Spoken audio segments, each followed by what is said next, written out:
Madras movie நேர்கள் அனைவருக்கும் இனிய வணக்கம். நான் உங்க தீபா பாஸ்கர். ஸோ இப்போ நம்ம பார்க்க போகிற படம் எப்படின்னு பார்த்தீங்கன்னா, ஃபஸ்ட்டு நம்ம ஒரு மைண்ட் செட்டுக்கே வந்துடணும். படத்தோட பேர் என்னன்னா டனல். ஒரு டனலை பேஸ் பண்ணி தான் இந்த படமே வந்து மூவ் ஆகுது. ரொம்ப அழகாக இன்ட்ரெஸ்டிங்காக செம்மையாக எடுத்துகிட்டு இருக்காங்க.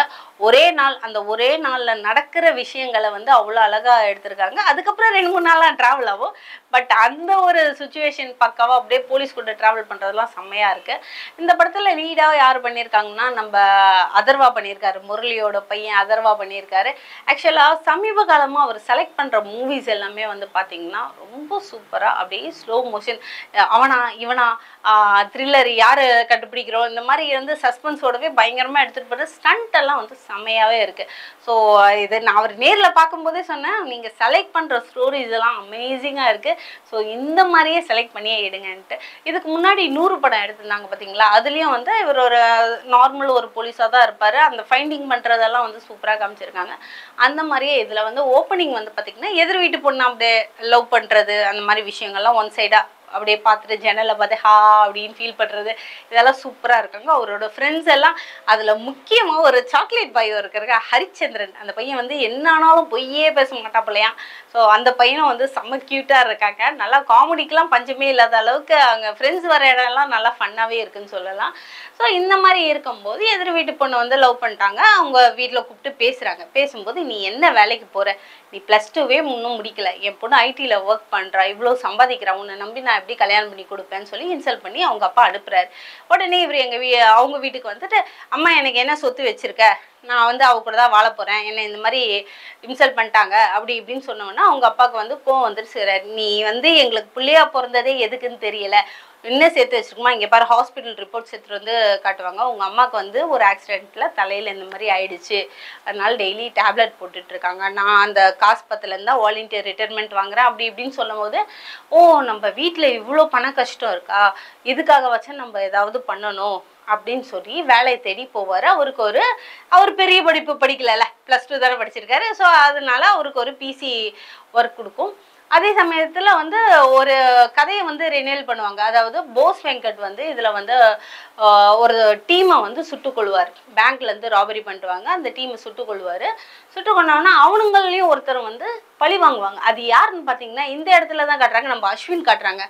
அஸ்வின் வந்து பார்த்தீங்கன்னா பொன்னியின் செல்வன்லாம் அந்த ஐயர் கேரக்டர் வந்து க்யூட்டாக பண்ணியிருப்பாங்க. நிறைய படங்களில் வந்து அவரும் ஒரு ஹீரோ தான், ஹீரோ இல்லைன்னு சொல்ல, வில்லன்னே சொல்ல முடியாது, அவரும் ஒரு ஹீரோ தான். ஸோ அவருக்கும் இந்த படத்தில் வந்து அவ்வளோ மோஸ்ட் இம்பார்ட்டன்ஸ் கொடுத்துருப்பாங்க.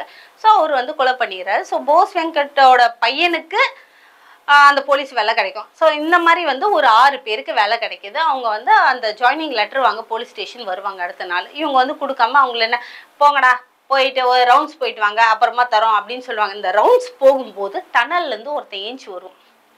டனல்லேருந்து ஏஞ்சி வரோம்னா என்னடா இது, டனல்லேருந்து வராங்களே, நைட்டில் வந்து யாருமே வேலை செய்ய மாட்டாங்களே அப்படின்னு சொல்லிட்டு அவனை ஃபாலோ பண்ணிட்டு இந்த 6 பேரும் ஓட, அவன் அங்கங்கன்னு எகிரி குடிச்சு ஒரு ஸ்லம் ஏரியாக்குள்ளே போக, அந்த ஏரியா பார்த்தீங்கன்னா ஆள் நடமாட்டமே இல்லாத அளவுக்கு அந்த இடத்துல இருக்கும். அந்த இடத்துல வந்து பார்த்தீங்கன்னா லக்ஷ்மி அவங்க வந்து வில்லனோட ஒய்ஃபாக சூப்பராக ப்ளே பண்ணியிருப்பாங்க.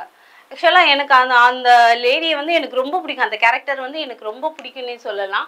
அதே சமயத்தில் ஹீரோயின் லாவண்யா வந்து பார்த்தீங்கன்னா சசிகுமார் சார் படத்துலையும் அவங்க நடிச்சிருப்பாங்க. ஸோ எதுக்கு ஹீரோயின் வச்சாங்கன்னே ஆக்சுவலாக தெரியல. ஏன்னா ஹீரோயின் இல்லாமலே இந்த படம் வந்து செம சூப்பராக இருக்குது, நல்ல ஒரு ஃபுல்ஃபில்லாக அழகாக போயிட்டுருக்கு.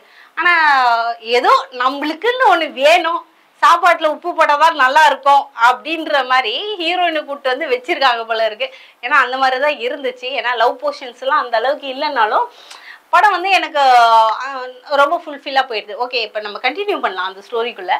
ஸோ அந்த ஏரியாக்குள்ளே போடுறீங்கன்னா, அந்த போகும்போது 6 போலீஸ்காரங்களில் பரணியும் ஒரு முக்கியமான கேரக்டர். அவர் வந்து லொடன்னு பேசிக்கிட்டே இருப்பாப்புல, அப்படியே பேசிட்டு ஃபன் காமெடி பண்ணிக்கிட்டே போவாங்க. அந்த ஸ்லம் ஏரியாக்குள்ளே போகிறாங்க பாருங்க, அப்போதான் ஃபஸ்ட்டு நல்லா ஃபுல்ஃபில்லாக வந்து அஸ்வினை காட்டுறாங்க. என்னன்ட்டு ஏதோ ஒரு பிளான் பண்ணிகிட்டு இருப்பாங்க, டனலுக்குள்ளே நம்ம எப்படிலாம் பண்ணோம் இப்படிலாம் பண்ணணுன்ட்டு பேசிக்கிட்டே இருக்கும்போது ஒரே வெட்டு, ஆடு வெட்டுற கத்தியா ஆளை வெட்டுற கத்தியான்னு தெரியல, இவ்வளோ பெருசு இருக்கும், ஒரே வெட்டு தலை அப்படி போயிடும்.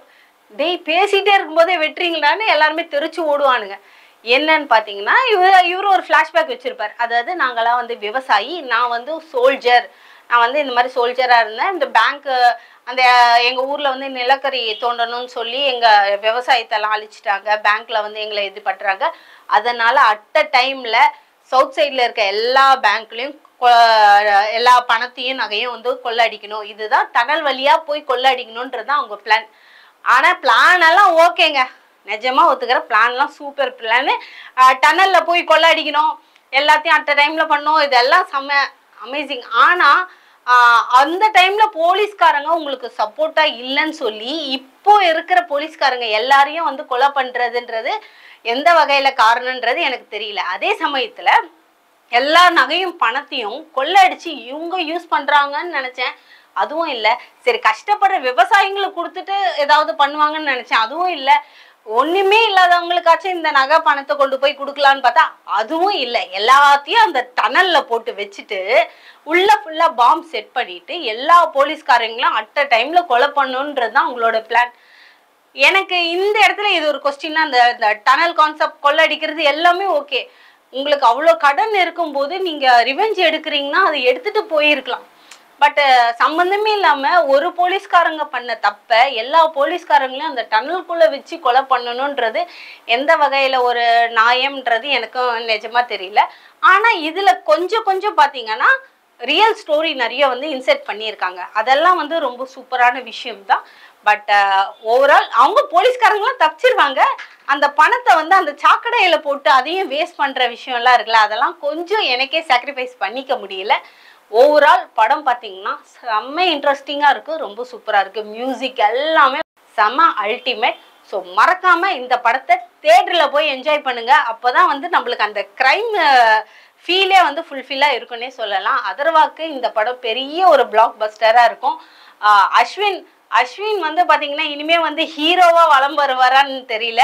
ஆனால் இந்த படத்தில் வந்து வில்லனா ரொம்ப அழகாக ப்ளே பண்ணியிருக்காரு. இனிமேல் வந்து நிறைய படத்தில் வில்லனா பார்க்கலான்னு நினைக்கிறேன். Thank you so much.